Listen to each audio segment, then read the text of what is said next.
అందరికీ నమస్కారం అండి. శ్రీ పల్లె కొండేశ్వరాలయాన్ని గురించి ఇప్పుడు మనం తెలుసుకుందాము. మనము చాలా ఆలయాలలో శ్రీ మహావిష్ణువుని పడుకున్న రూపంలో దర్శించి ఉంటాము. కానీ శివుణ్ణి మాత్రము అలా ఎప్పుడూ చూడలేదు. మహాశివుడి దర్శనం సామాన్యంగా లింగ రూపంలో అవుతుంది. కొన్ని చోట్ల విగ్రహాల రూపంలో కూడా ఉండవచ్చు. కానీ పడుకున్న శివుడిని చూడాలంటే మాత్రము ఎక్కడ చూడాలి అని అనుకుంటున్నారు కదా! కానీ ఇలాంటి అపురూపమైన ఆలయము చిత్తూరు జిల్లా సురటిపల్లిలో ఉంది.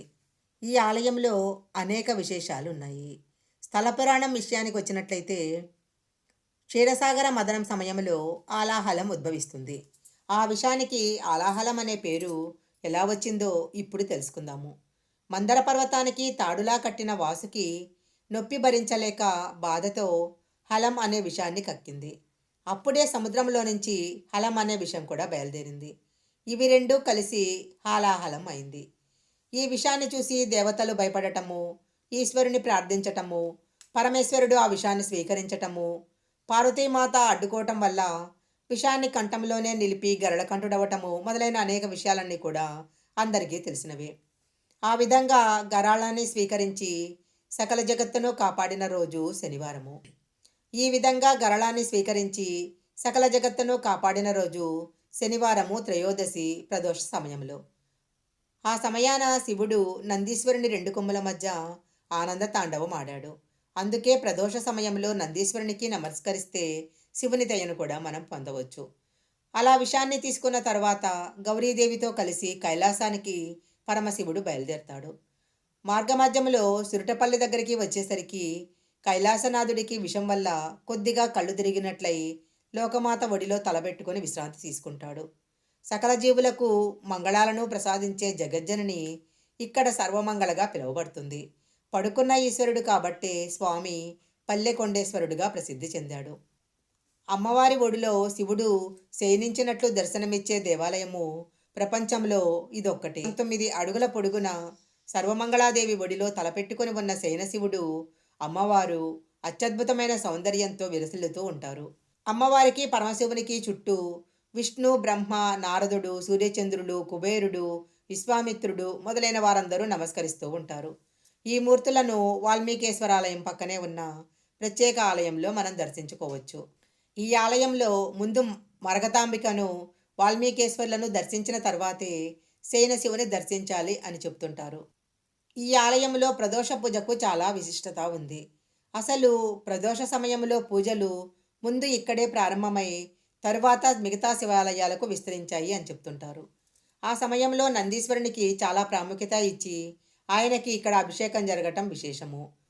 1971 సంవత్సరంలో కార్తీక మాసములో కంచి మఠాధిపతి శ్రీ చంద్రశేఖర సరస్వతి స్వామివారు ఒక్కరోజు కోసమని గుడికి వచ్చి 30 రోజులు ఇక్కడే ఉండిపోయారట.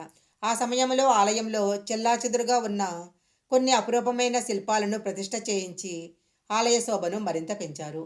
అప్పటినుంచే ఈ ఆలయానికి భక్తుల రాక ఎక్కువైంది. ఆలయంలో పలు దేవతామూర్తులు పత్ని సమేతంగా ఉండటం ఒక విశేషము.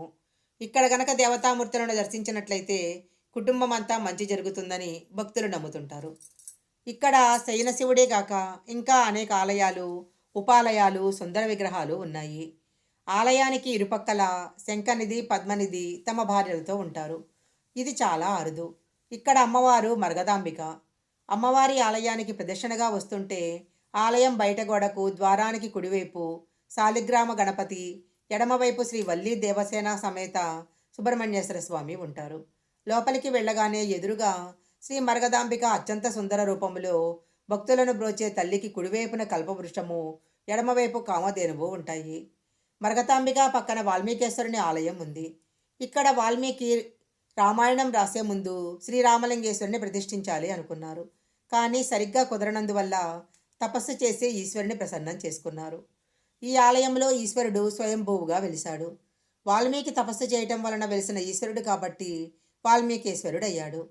ఈ స్వయంభూ లింగము త్రికోణాకార ఫలకం మీద ముందుకు శివలింగం ఉన్నట్లుగా ఉంటుంది. ఈ విశేష లింగాన్ని దర్శించి ఏం కోరుకున్నా నెరవేరుతుంది అంటారు.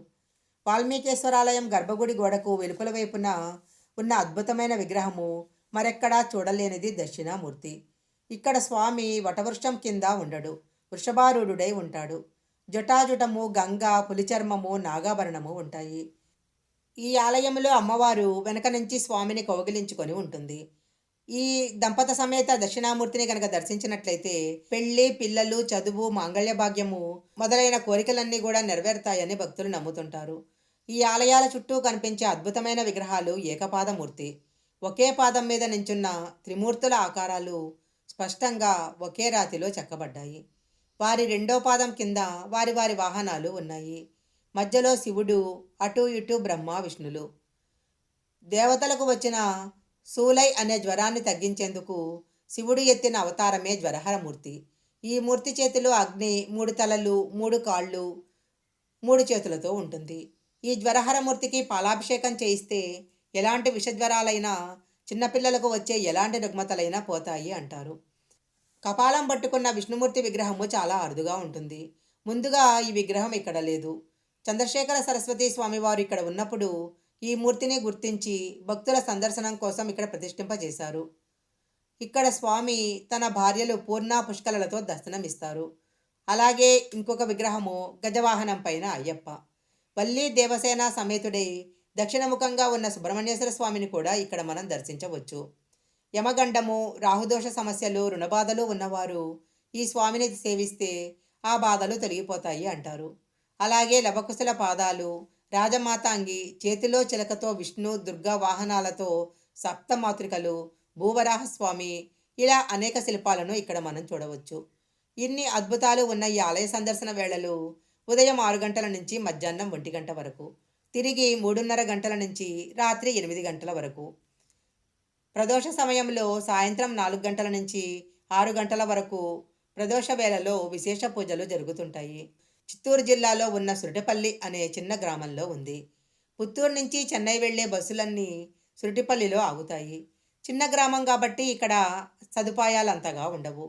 అక్కడి దాకా వెళ్ళిన వారు అక్కడికి 12 కిలోమీటర్ల దూరంలో ఉన్న నాగలాపురంలో ఉన్న వేదనారాయణ స్వామి ఆలయాన్ని కూడా తప్పకుండా చూడాలి. ఈ వీడియో కనుక మీకు నచ్చినట్లయితే లైక్ చేయండి, షేర్ చేయండి. ఇలాంటి మరిన్ని వీడియోల కోసం మా ఛానల్ సబ్స్క్రైబ్ చేసుకోండి.